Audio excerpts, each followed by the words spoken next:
ill-timed is such an interesting expression to me because of that word ill, it implies that it is a negative thing. But my guest today on Creativity Uncovered proves that even though sometimes the timing can be off a little bit, you still can create a really positive experience and outcome. Hi, my name is Abby Gatling, and this is Creativity Uncovered. This is a podcast where I try and uncover how everyday people find inspiration, get inventive, and open their imagination.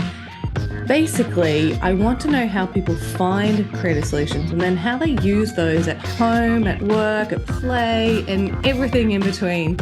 And my goal for the podcast is that by the end of it, you will be armed with a whole suite of tried and tested ways to summon creativity the next time that you need it. So today I'm very excited to be speaking with Lauren Spangler, who is a painter and a musician, a writer, creativity coach, and a mum. So welcome, Lauren. It's a treat to be here, Abby. Thank you for having me. My pleasure. I'm really interested and excited about this chat because we spoke a couple of weeks ago and I was like, I have so many more questions. I have to wait for the podcast. And now it's my opportunity. Here we are. It's great. Yeah, because I think this is a really fantastic topic for the podcast because we have a couple of different types of people who listen to the podcast. It's people who are already working in the creative space and they want tips and tricks to be able to push through creative blocks and stay creatively motivated. But then the second type is people who maybe feel like they're not creative or they don't have the ability to be creative, and we want to try and unlock these new ways of tapping into creativity. And I feel like you are going to help with both of these different audience types. So I'm really keen to jump in. So Lauren, when you reached out, I was super, super intrigued by your story because for you, creativity struck at a pretty inconvenient time, would you say? Yeah, well, restruck maybe. I think it was something I loved for a long time and fell out of, and then it sort of popped back up in an unexpected moment, for sure. Yes. So Yeah. let's talk about that. So restruck. So you were working or playing in a creative space prior, and then perhaps your creativity dropped off. Like what happened there? Yeah. So I've been, I guess when I was little, I didn't think of it as creativity. I just thought of it as play. And my favorite ways to play were to draw or to write or to make music. And so whenever I had a spare scrap of time, I was usually at the piano or making a story or painting something. And I was really lucky to grow up in a home where those things were embraced and encouraged. And so all through my childhood, I had lessons. I had wonderful teachers. I went to school for music. I trained as a composer and a performer. And after college, I was a professional musician for about a year. And then for a variety of reasons, which I'd be glad to go into if you want, but I wound up stopping completely and building a completely separate career as a strategist in an entirely different industry. And I spent about 7 years in what I thought was just a new chapter of life. And what I realize now was actually sort of a deep creative burnout. And I didn't expect it to ever end. I thought that creativity and music and art and trying to do these things with a high degree of intention was just something for the earlier phase of my life. I thought that was over. And so when I was in my late 20s and I had a career and I had kids and I had a mortgage and I was living a very different life from the life of an artist that I'd initially set out to live, I suddenly started having this new surge of creative desire and these projects that popped up that I wanted to work on. And I started painting in the middle of the night and I started doing all these really unexpected creative explorations that reminded me that I really wanted to go back into that creative space. But it sure didn't fit the new plan at all. And so then I was sort of in this moment where I wasn't wanting to sacrifice all the new roles and priorities I had, but I wanted to sort of readopt this creative practice and creative identity that was still important to me. Wow. There is so much there that I want to ask you about. So much. Okay, so you were in this, creative career path and you veered away from that because of burnout. So does that mean that you were just putting out too much and not putting enough back in? Or like what do you think caused that burnout?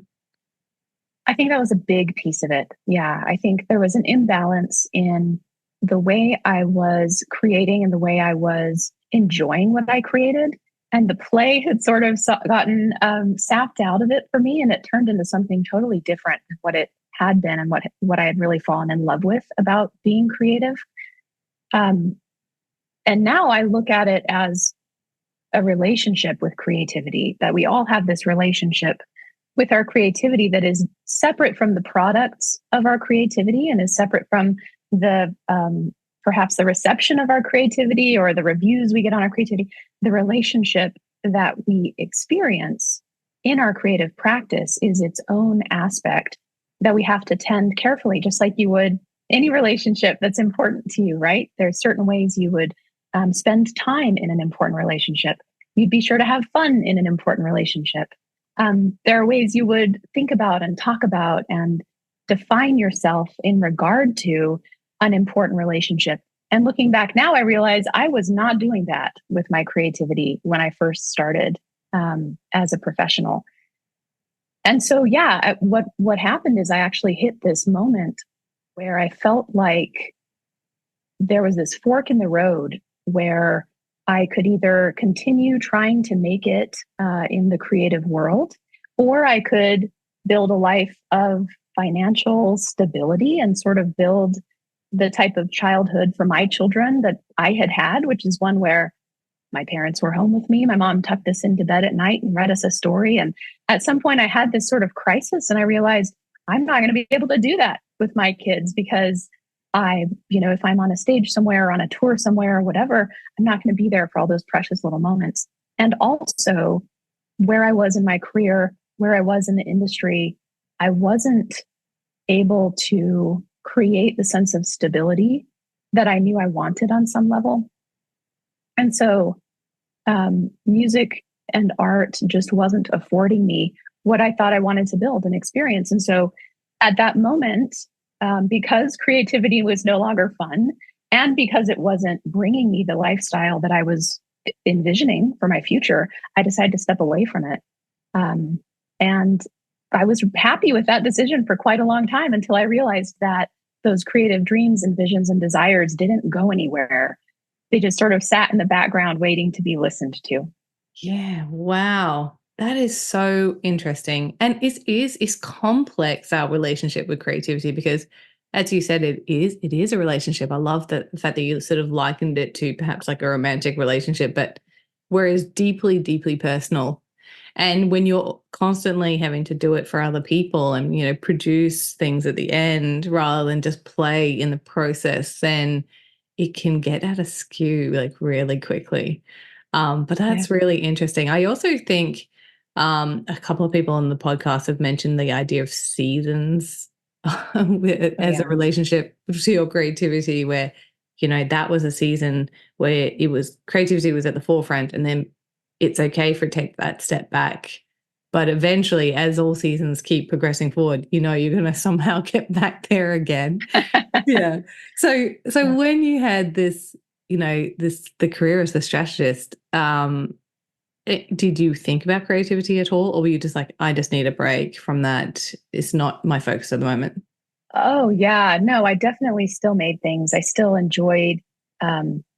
I still enjoyed playing at the piano to decompress or, drawing something for fun with my kids. But I think I had relegated it to this different category where I had sort of said, okay, I'm not an artist though, or I'm not a musician though. This is just a hobby. This is just a small thing. It's all very low stakes. Like I don't want much out of this. And I think that was a way to cope with the burnout and release the pressure and just allow it to be this fun thing.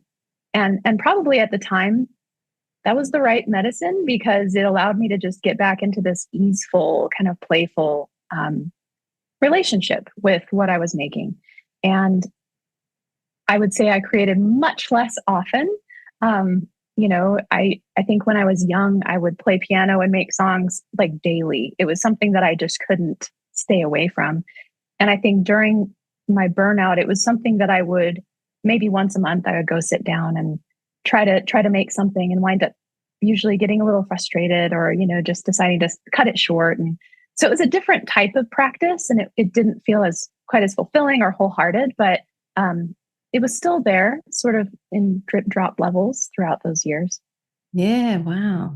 It's interesting what you just said before about naming yourself as an artist or as a musician. It's like an artist, capital A, musician, capital Yeah. M, like your title.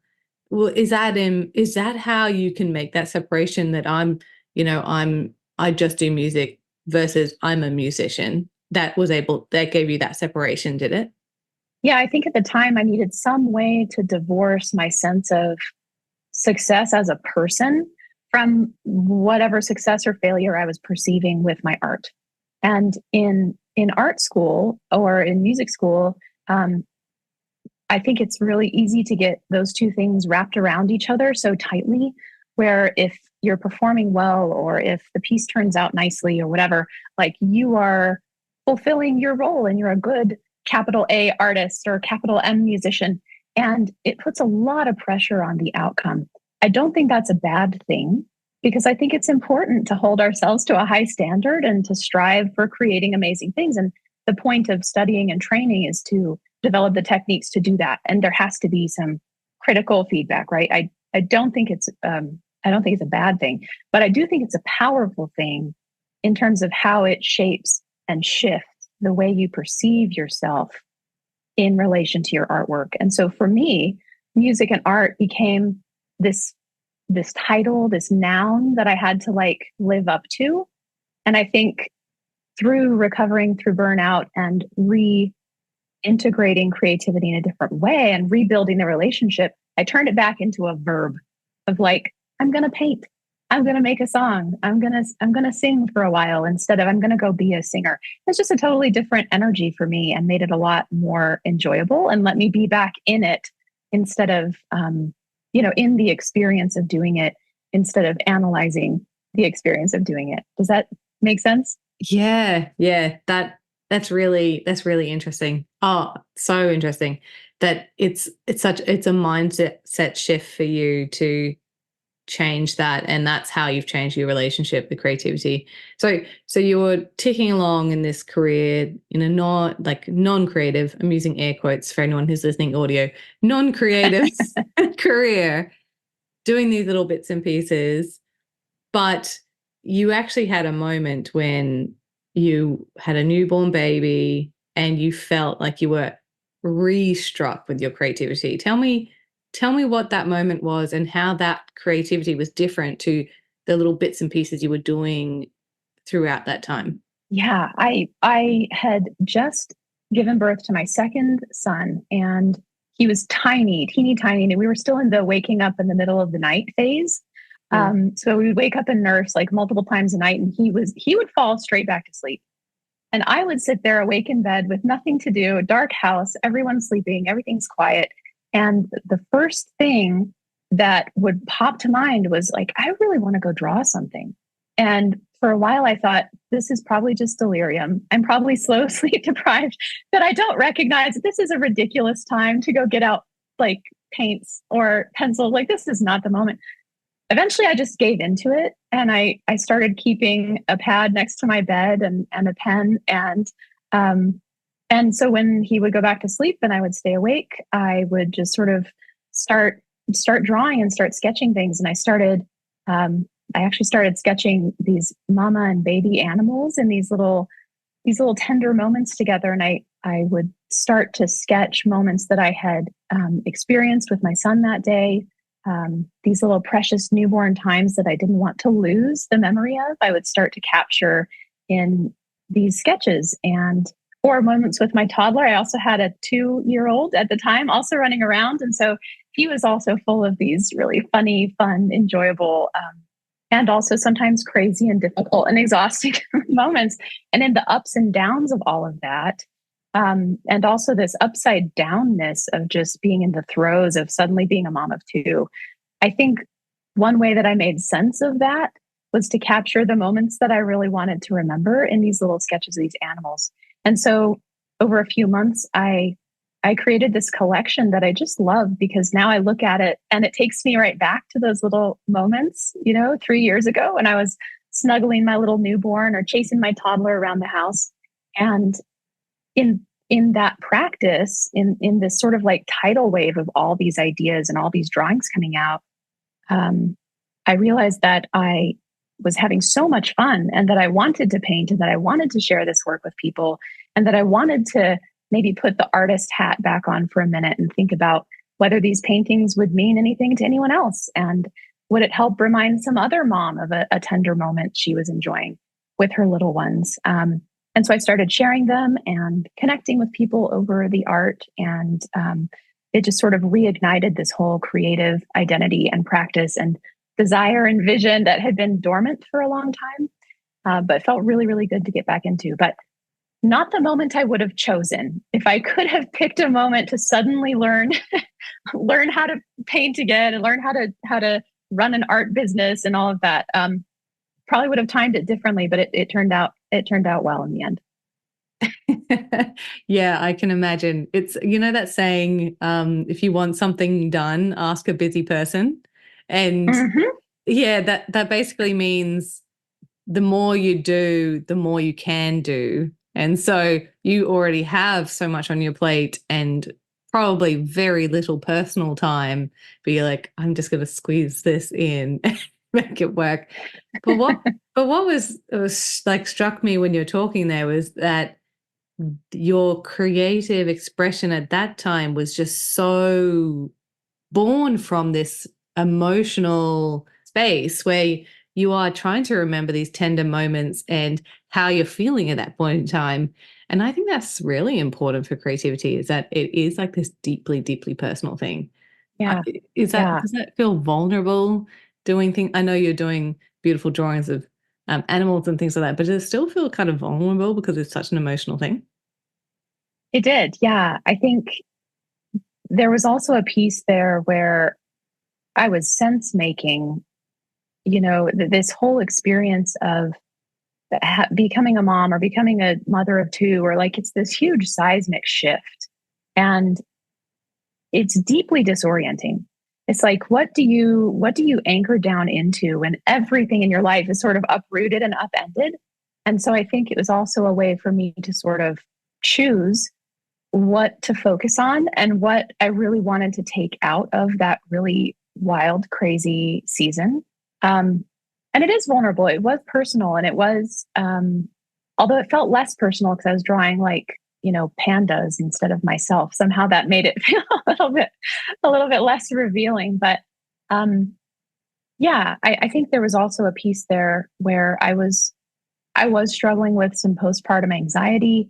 I'd had a difficult experience with my first birth, and my second birth brought a lot of that up. And I think um, to focus on these moments of connection with my baby or play with my children helped just bring me back to center a little bit and say, whatever I'm afraid of in this moment or whatever this season is bringing up for me and the fears that I'm facing as a mom, I can still choose to focus on the things that are going right and these moments of bonding that I'm having. And I think at some point there was this subconscious choice that like, that's what I wanted to carry out was the bonding. I didn't want to remember all of the strife and fear and anxiety and all of that, which I think most new parents experience. That was all there, and that was a valid and important piece of that time.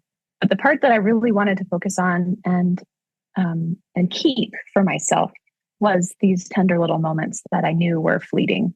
So yeah, it is a really vulnerable collection of work, but it really resonated with people, and I found that a lot of them. It brought them back to some of these tender moments in their families. And that was really rewarding for me. Ah, that's lovely. It sounds like it was kind of a cathartic experience for you as well. And Definitely. from speaking with, friends and family who've been new parents, like it can really shake your sense of self and your sense of like your identity. And it's interesting to me that that was sort of happening to you, but you were refining or redefining your identity back as becoming an artist again during that time. That's just Yeah. really interesting to me. Yeah, no, I think that's been huge in what's happened in the 3 years since that sort of unexpected creative boom happened. I think continuing to prioritize it has been an act of self-care and self-love to say, yes, I'm a mom. Yes, I'm a strategist. Yes, I'm a coach. And I'm also going to go paint some stuff right now. I'm going to go write a song. I'm going to go record some music. I think allowing that identity to flourish has been a huge help in just rebalancing um, me in motherhood, but rebalancing our whole family. I think it's great for my kids to get to see me go have fun making something and get to share it with them afterward. And even if that means they can't knock on mom's studio door for 45 minutes because she's got an idea she's working on and so they're going to go play with dad for a while, like even if it makes me unavailable to them for a slice of time, I think it's worthwhile for them to see their parents prioritizing and enjoying these things that are a different part of their identity outside of parenthood. Yes, I agree. And them seeing you model like this almost self-care, prioritizing your fun and your happiness is really important because so many of our parents never did that because there was this real sense of duty and people didn't have hobbies. So I think it's really, Yeah. yeah, I think it's really great that you're doing that. So what has the impact been since then? So you said that you've started to do some of this work and you're selling it to other people. Like, Yeah. are you working in creativity in the full time, or are you still Yeah. doing Yeah. strategy? What does it look? What does life Yeah. look No, like now? it's a mix. It's a mix. I definitely enjoy. I haven't recorded music in a long time. That's one thing I haven't done professionally in a while. Um, Although I am having fun writing it more now than I have in a long time. I have some exciting projects that I'm looking forward to releasing sometime eventually. Non-committal answer here. No timeline has been recorded on this podcast. Um, yeah, but paintings, I love. So I've been selling artwork for a few years now, about 2.5 years, and at this point, all of my sales are direct to collector online. I connect with most of my collectors on Instagram. Um, it's a really fun operation actually because now my oldest son is old enough to participate in that. So he'll sometimes help me pack orders or he'll help me run them down to the post office, and it's been really neat to have his help and him get to see the inside of kind of a small art business and how that's run. So it's a blast. And then creativity coaching has also joined the mix as I sort of developed the framework in my own life about how to reintegrate creativity and how to balance it with all the other things that I was prioritizing as a mom and as a having a career, et cetera, et cetera. I started to help other people do that as well. And so now that's a huge piece of my focus and something I am really passionate about and love to do. Yeah, that And then sounds I also, amazing. yeah, no, go ahead. Oh, I was going to say like that, the creative coaching, that's so interesting. So you've taken your experience of this and you're translating it to help others do the same. Like what does that look like? Yeah, I find that there are a lot of people who are deeply skilled and passionate and have this creative vision or this project that they want to bring into being, but they feel like they're trapped and they can't do it because they feel like they don't have the time or the space or um, for many of us we've built our lives around a certain degree of financial stability that we're not willing to sacrifice to just drop everything and go be an artist, not willing or not able. And so a lot of the people that I work with want help bridging the gap between this creative work that they know they want to do, that they feel called to do, and the tangible daily actions that they can actually take to do that, and how that creative work can fit in with all these other hats that they wear. I love sitting down with people and taking an inventory of what they want to do with their creativity, what they want to experience with it, what creative fulfillment would look like to them. And then talk about how they can do that now in their real life. And yeah, there's a framework, there's a process we walk through to do that and help them bring it in a very real and fulfilling way. And that's the work that really lights me up right now, because it's just so fun to watch this fulfilled experience be contagious and watch other people start to do it too. It's really rewarding. Yeah, I can imagine. You've done the hard work of doing it yourself in your life, and now you're helping other people realize that too. That must be a fantastic feeling. It's great. It's really fun. And one of the most fun pieces is that I work with a range of people. So I talk with painters and illustrators and musicians and writers. And the other day I got to learn a ton about metalworking because I was working with a jeweler. And I don't know the first thing about jewelry making. But, we were talking through her process and what it would take for her to actually create this brand new collection that she has had on her mind for a long time. And so she was talking to me about the mechanics of like the tools and equipment she needed to do it and how that was or wasn't compatible with her newborn baby that she was also now, mother to. And as we were talking through all of that, I got to learn a tremendous amount about what it's like to be a jeweler. So that's a really fun part of the gig as well, learning about all these different crafts. I bet. And it's cool that it's a process that translates to all these different mediums. Like I guess it's the same mechanics of it all. It doesn't matter what sense part of creativity you apply it to. Yeah, because I like to take it back to the root of the relationship a person has with their creativity. And that can apply in all sorts of different domains. And there are also people who are sort of multidisciplinary, like myself, who might be an author and an illustrator or whatever. And yeah, I find that there are some truths and some principles that can help most people, no matter what their actual creative practice or discipline looks like. Yeah. Yeah. So you've reintroduced creativity into your life. You're helping other people get it back into their lives. Are you feeling creatively fulfilled now, or do you still have a creative itch that you are looking to scratch at some point? Ooh, well, I have projects I'm excited to work on, and I always have more projects than I have time in the day to work on. But no, I do feel extremely fulfilled because I think that's the piece of it I have to guard really carefully, especially the more projects I get to start and the more clients I get to work with. I feel like it's more and more important for me to protect the time to just have that free creative space. I always recommend that people carve out 60 minutes a day, which sounds like a lot before you do it, but it's not that much really.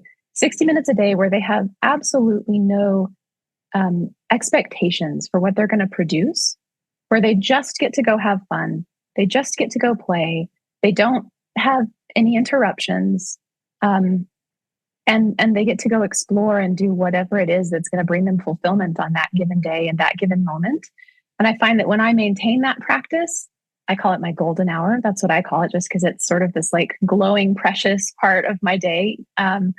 But when I uphold that golden hour and I uphold that rhythm, it gives me a lot of opportunity to do whatever is going to bring me fulfillment in that moment. And it hasn't failed me yet. It's been a really healthy thing for me over the past few years. Yes, that's a great tip. And yeah, it does sound like 60 minutes, an hour. That sounds like a lot of time, but we probably spend way more of that just doom scrolling on our phones or doing something else For sure. that's not going to make us feel as good. Yeah, I really benefited from swapping out the term "I don't have time" with the phrase "it's not a priority."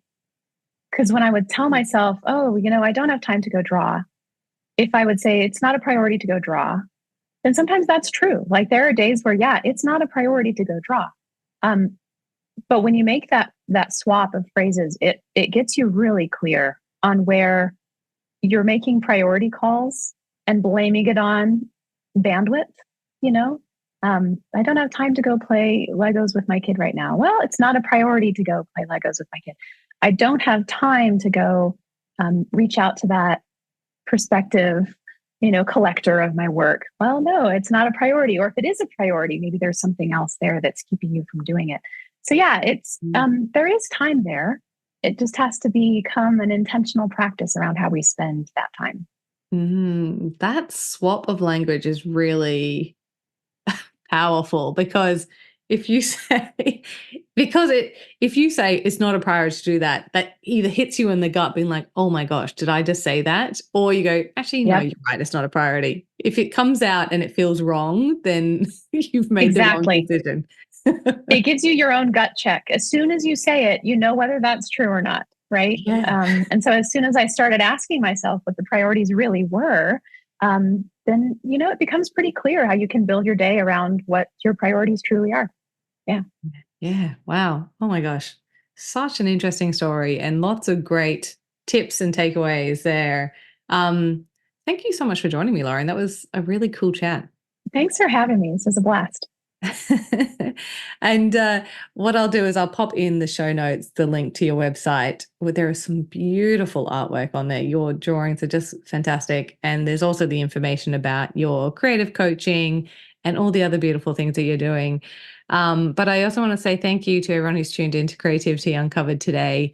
If you enjoyed this episode, please, wherever you're listening now or watching now, jump on and give us a rating or a review, because this helps other people find this podcast and share our message with more people. And as always, if this episode has creatively inspired you, do get in touch. I love to hear what it inspires you to do. And then I hope that it helps you summon creativity the next time that you need it. Thanks, and take care.